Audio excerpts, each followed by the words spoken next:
So I'm going to give 4 talks, but they're going to be shorter. So it will be the same time or less than what I was scheduled for.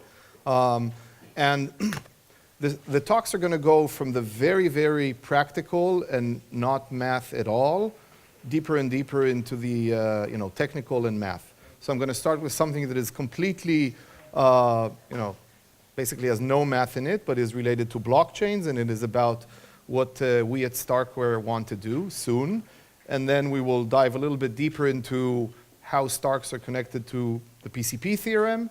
And then we'll talk, in the last 2 talks, we'll talk first of all about arithmetization and what is this technique, which is very general. It applies in a lot of settings. It applies in things like the MPC and the head approach. It applies in the bilinear pairings approach. It applies in STARKs and a bunch of others. So I just want to give some intuition about how we work with arithmetization and what it is. And at the very end, I'll talk about something that is very mathy and I think beautiful, the Fry protocol that is also very important in getting efficient STARKs. So again, very high level. This is actually a presentation that we recently gave like 3 weeks ago at the Stanford Blockchain Conference. And so I'm Eli Ben Sasson. I'm chief scientist of Starkware in the East. We have a chief scientist in the West, Alessandro Chiesa at Berkeley. A little bit about Starkware. We're a startup located here in Israel, Netanya. We raised 40 million. We have 20 team members. 1/4 of them is actually sitting in the crowd here. So please come and talk to us. And I'm going to tell you about our alpha that will be soon launched on Ethereum's testnet. I just want to say 2 things. First of all, we're hiring, so those interested in applying, please write to jobs@starkware.co. And we're also going to be conducting a workshop where we go into more detail specifically about Stark, so you can also write to workshop@starkware.co. Okay, so this talk, again, going to be very high level about applications of our technology. It's going to be it will be about STARKs as a general scalability solution, about decentralized exchanges over cryptocurrencies, and about our solution that is called StarkDEX. So Stark stands scalability. You all heard about blockchains, and you also are all familiar with the old world composed of banks and pension funds and big institutions. And if you think for a second, why is it that we trust those institutions to operate with integrity with respect to the data that they hold? Why doesn't the bank seize all of my funds immediately? There's nothing technical that forbids them from doing it. There's something else. There is a combination of reputation and legislation, and someone might be punished if they take all of my funds. So the way we maintain integrity in this old world, first of all, we have an assumption of trust, and we delegate the process of checking the integrity of the system to special experts, people like accountants or regulators that look over the way the bank is operating and check that everything's okay.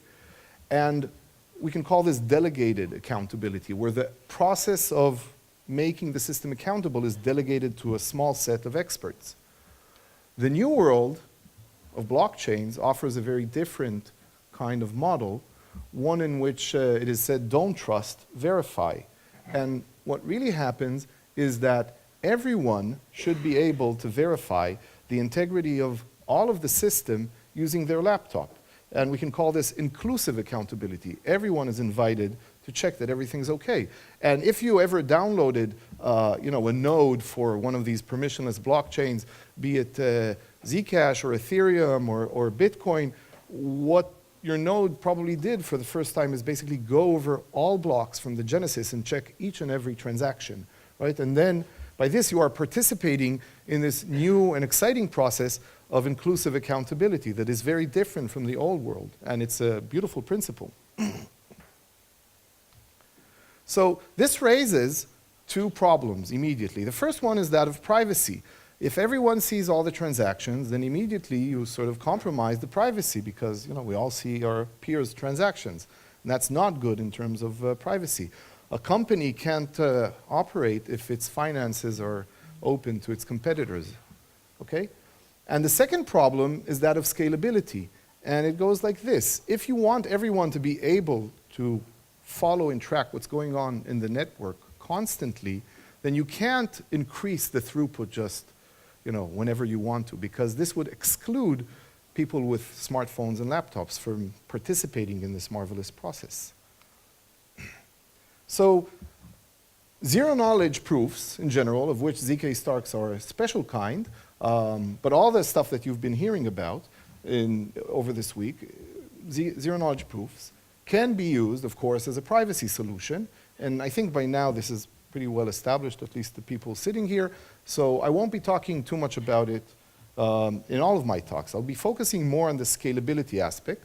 I'll say a little bit about the privacy. But I want to point out that interactive proofs and interactive oracle proofs and things like that are also very good at helping with scalability.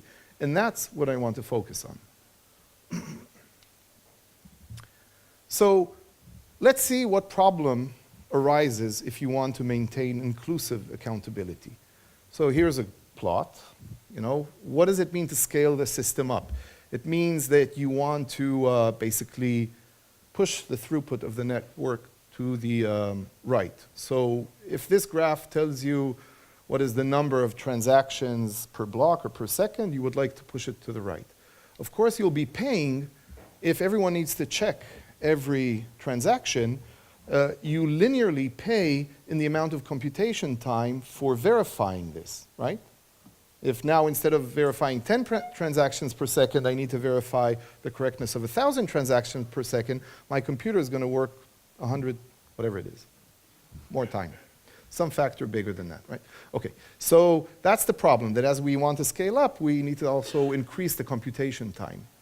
And we do have at our disposal pretty vast computational resources. I mean, humanity has. There's, Amazon Cloud and big servers and so on and so forth. But if we just use them in order to verify what's going on in the system, we will lose inclusive accountability because people on their smartphones and laptops won't be able to monitor and track and see that everything's correct. And because of that, all permissionless blockchains put a severe limit on the amount of computation per unit of time. So in Bitcoin, it might be the size of the block. In Ethereum, that will be our focus here, it is something called the gas limit. Gas is some complexity limit. It's an amount of computation. And each block, there's a block every 15 seconds, and it can only consume at most 8 million gas, right? So there's a limited amount of computation that is set in place to maintain inclusive accountability. Okay, so that's the problem. So we're sort of stuck at this, let's try this button. Ooh, you see? We're stuck in this line here. Okay. So Stark, and you'll hear this more and more many times in detail, but the S in Stark stands for scalability, which we'll give formal definitions later on. It means that as a function of T, of the amount of computation, the prover time, the time needed to generate a proof, scales quasi-linearly in T, and the time needed to verify a proof scales polylogarithmically in T, okay, for arbitrary computations. So if you plot what quasi-linear proving time looks like, it's this blue line here. If you plot what verification time looks like, it's this green line here that goes polylogarithmically. And so, at least abstractly, you can see that if you use Starks, you could operate within the bound of inclusive accountability, within the block limit, and still process a lot more computation. So you could get this scalability factor that is the ratio between the amount of computation that is processed to the time the verifier is spending on it. And that's scalability, or one way to get scalability or improve scalability on blockchains. And that's what we want to do with Starks. Again, we'll give formal definitions a little bit later as we dive deeper into the math and technology. So I just want to mention A few other proof systems that are actually now being deployed on blockchain. So again, this is a talk from a blockchain conference. So we'll mention other proof systems later on. But right now being mentioned in other proof systems, in other blockchain systems. So you have, of course, the bulletproof system, which is deployed in Monero. It's a beautiful system that is very helpful for zero knowledge, for preserving privacy, but verification time scales superlinearly with the amount of computation. So it's a good privacy solution, but not a good scalability solution. Another one are the ZK SNARKs that appear in Zcash. There they have a very short verification time that is actually a constant that depends only on the security parameter, but they require a trusted setup that is problematic because it's a trusted setup, but also that trusted setup scales linearly with the amount of computation. So again, it's not as good a scalability solution. And there's also the recursive version of SNARKs that will be deployed in Coda. It's another very interesting cryptocurrency. And there, the length of the trusted setup is very short, doesn't scale linearly with the amount of computation, but the proving time, it scales quasi-linearly, but with a pretty, with a worse practical overhead than that of other proof systems. So, to summarize, it is our belief that things like STARKs are actually a pretty good solution for scalability on blockchains. Now I want to tell you what we're going to do with this zero-knowledge technology on decentralized exchanges very soon. So as soon as we'll start deploying our alpha in about a month, a little bit over a month, by the end of March, that will do the following thing. It will help with the settlement phase of decentralized exchanges. So a little bit about exchanges in general. An exchange could be described as an act in three, as a play with three acts. The first part is the order book management. So people come and they put buy orders and sell orders and all kinds of parameters. That's first part of it, managing this book. The second part is that of doing the matching. Someone wants to buy something and someone wants to sell something, and we need to see that the parameters match, and then you get this matchmaking. And the very last phase is the one of settlement. And what we are going to focus on in our first solution will be in helping the settlement scale on blockchains. So out there in the world of cryptocurrencies, there are currently two types of exchanges. There are things called centralized exchanges and things called decentralized exchanges. And the term centralized and decentralized is not that accurate, but it sticks, so I'll go with it. When people talk about a centralized exchange, they really mean that the exchange holds custody of all the coins and assets that are traded on it. So if you go to places like Coinbase or Binance or Kraken, those exchanges are going to hold custody of all, of a whole bunch of Ethereum coins and Bitcoins and stuff like that. And when you trade, mostly you trade within their own internal system. Whereas a decentralized exchange would be more aptly described as a non-custodial exchange. It never holds custody of the assets that are being traded on it. The custody of those assets, the private keys that control those assets, are always maintained in the hands of the traders. They're never transferred to the exchange. Now, in a centralized exchange, most of the settlement is done internally inside the books of the centralized exchange. It doesn't appear on the main chain. But with a decentralized exchange or a non-custodian one, all the settlement, whenever a trade settles and a transfer must happen, it immediately, or it happens on the main chain, right? Because the exchange doesn't hold custody of any coins. And this means the following very simple observation, that in a centralized exchange, the number of on-chain transactions is much smaller than the number of trades, whereas for a decentralized exchange, they are equal. Every trade that settles must be recorded on the blockchain. And recall that there is a scalability problem with the amount of stuff that can go on a blockchain. Now, you probably all heard, for instance, that like 2 or 3 weeks ago, yet another centralized exchange, lost all of its funds. The initial claim was some exchange in Canada. The initial claim was that the CEO died and he was the only person who knew the keys to those funds. Later on, it turned out that, well, actually the funds are moving even after he died, and then the person, that wasn't his real name or whatnot, who knows. But for the poor customers of that exchange, it doesn't matter that much. It seems that the likelihood that they'll see their funds is pretty low.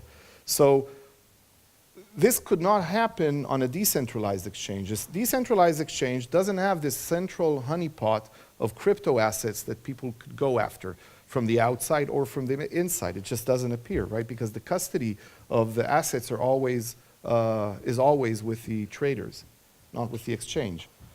And this is also something that is problematic from the point of view of the exchange itself as a business, because when an exchange wants to offer trading in some new coin, it will need, if it's a centralized exchange, it needs to go out and buy those assets so it has it on their books. And if those assets are very risky, or there was a bug in that kind of implementation or code, then this is a risk for the decentralized exchange. Whereas, sorry, for the centralized exchange. In a decentralized exchange, the exchange itself doesn't maintain custody of anything, so it has much lower risk and it has a much speedier process of listing new pairs to trade in, okay?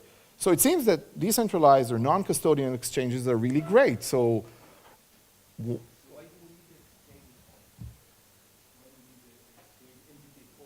what, in the world? Why do you need an exchange? An exchange is a marketplace. Yeah, why do you need a market, right? Why, when you go and buy tomatoes, why do you need to go to a central place to buy tomatoes? So there are many good answers to that. And it's the same thing with stocks or assets of any sort. You want a market. You want price discovery. You want all kinds. You want liquidity. You want to know that there's not just one, right? You don't want to drive all the way to the field and find that this particular tomato is kind of rotten. You want to go to a place where there's a lot of it at different prices. So for these reasons, yes.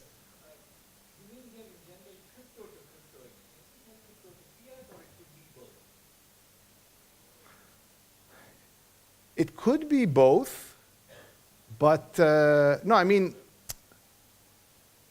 that's a good question. Yeah, the question is, when we talk about these exchanges, do we mean crypto to crypto or also crypto to fiat? So the answer is that you could extend this also to crypto to fiat, but let's just discuss crypto to crypto, okay? Not crypto to fiat. So everything is like within this cryptocurrency universe, right? There are no dollars or shekels or euros, okay? Good. So you would think that all of the trading would be going on in decentralized exchanges, especially after, Mt. Gox lost so much funds, and now this Canadian exchange lost all these funds, and this thing might be repeated, right? So you would think that people would flock to the non-custodian exchanges. But the fact is that the total volume that is traded on the decentralized exchanges is 1% or less than the total volume that is being traded. And part of the reason seems to be that there is no liquidity. There just aren't a lot of tomatoes in the decentralized exchanges. And there aren't a lot of tomatoes because you can't settle things very quickly, because there's a limit imposed by the inclusive accountability that limits the amount of trades that could settle in a given period of time. Okay, and then there's this vicious cycle where there's limited scalability, so there's limited liquidity, so there's limited action going on there, okay? So we want to apply our technology to help solve this. So remember that we have this world, this should be a little bit more green. This is the on-chain stuff that is limited in computation, and here we have the wider world of off-chain stuff that is a little bit, that has more resources in it. And here's what we want to do. First of all, let's see how things are operating right now. On Ethereum, so first of all, we're going to deploy an Ethereum. Ethereum, for those who don't know, is the biggest marketplace for crypto assets right now. I mean, Bitcoin is the biggest in terms of its market cap, but on Ethereum there is a huge number of tokens and coins that are being traded and created, and that's because Ethereum has this Turing-complete ability. You can program any kind of smart contract and devise new kinds of tokens. These are oftentimes called ERC20 tokens. So most of the coins you hear about, new coins, they actually start their life as ERC20 tokens. So there's a whole universe of crypto assets that live on Ethereum, and that's where we want to deploy our solution first. Okay, so the, stop working. Interesting. Anyways, right now, the way it works is that there's a decentralized exchange, right, this marketplace, and then when it wants to settle, right, when there's a bunch of trades that need to be settled, what happens is that they are sent to the chain, and there are three kinds of costs associated with them. So there's the gas cost, right over here. You can see the gas meter going up. So what happens is, first of all, you pay for something called transmission, which is transmitting data to the main chain. That's one kind of gas cost. Then there's the computation of the decentralized exchange smart contract that costs you more gas. And then there's going to storage and updating various entries in the storage with the information that resulted from the trades.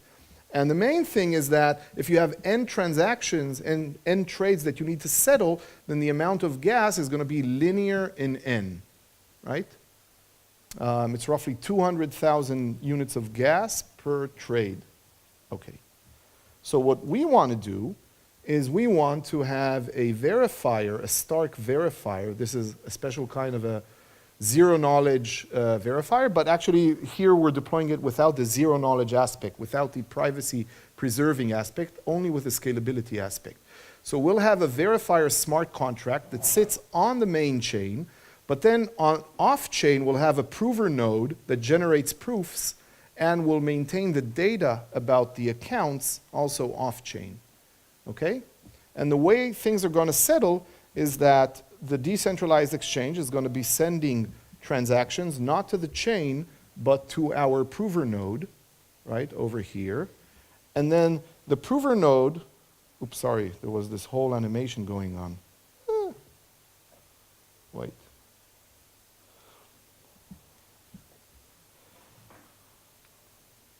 So the transactions are being sent to the prover node. The prover operates and processes them. Soon we'll dive in and see what kind of work the prover is doing.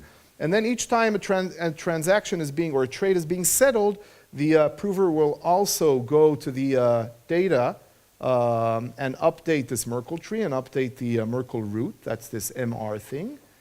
And at the very end, I think you get the point, right? There's this very elaborate animation that's going on. That's one of the benefits of working in a startup, is that there are serious people who can do, a whole lot of things that academics can't do. One of them is presentations. Another one is writing code, So then you have this thing, and then there's going to be the proof. Now goes on the main chain. So now you start paying gas for transmitting the proof.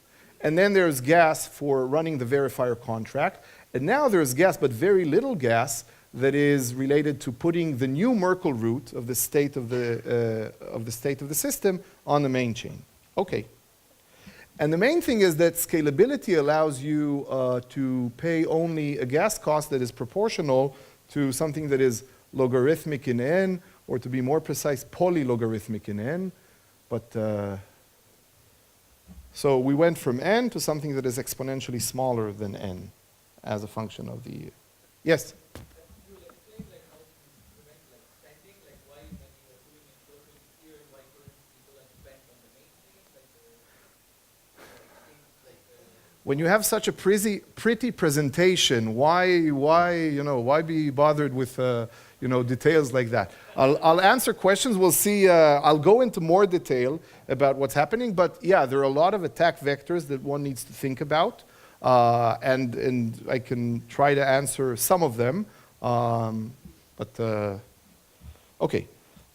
So now I want to focus in a little bit and see what happens when we operate on a trade.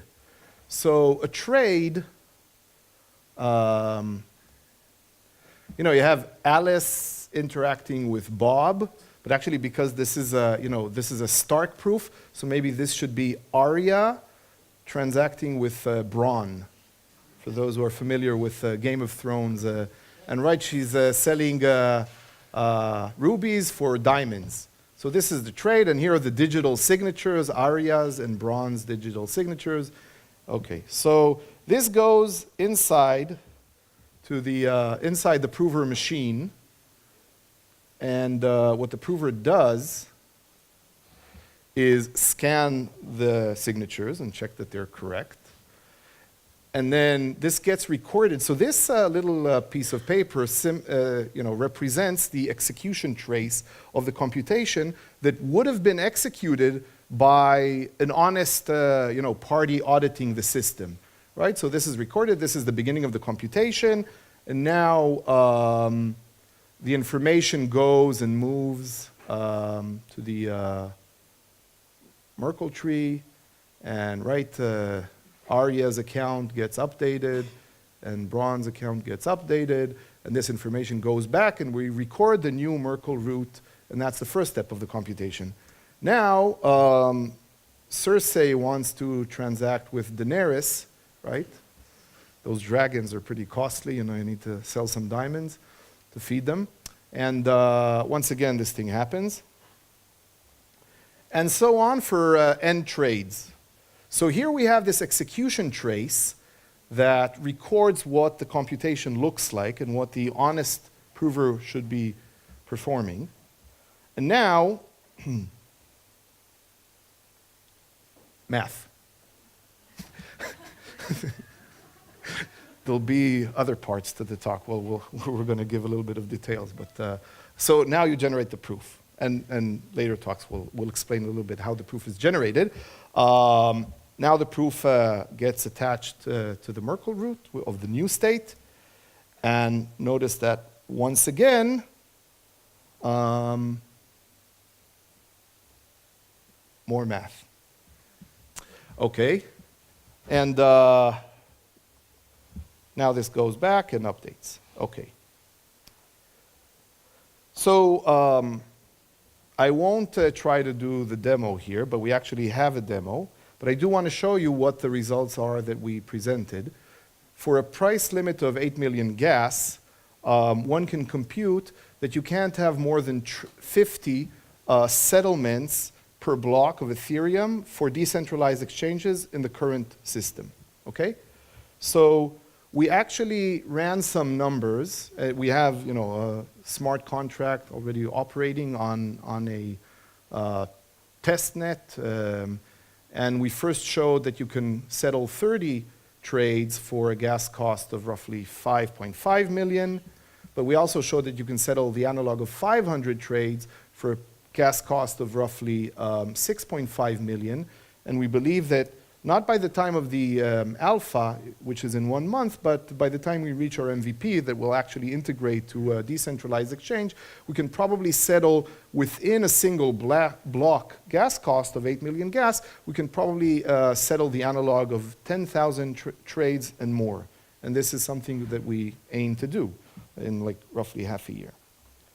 So there are some numbers here about the amortized cost, that it takes roughly 200 kilo gas per trade. Currently, we showed already that we can settle for 180 gas at 5 per trade for a batch of 30 trades, or 13,000 for 500 trades. And by the time we get to 10,000 trades, we can settle a single trade at the amortized cost of 800 gas, which is way better than the 100 to 200,000 gas that you have currently. Just I want to see how much time I have. Okay, so along the way, what we showed is that from a blockchain bound that limits the amount of computation that you can run within a single block, we sort of converted things to an AWS bound, because the prover machine can run outside of the chain. It can run on faulty hardware. It can run closed source. You don't need to trust anything about it as long as you trust the verifier, okay? And that's the first talk.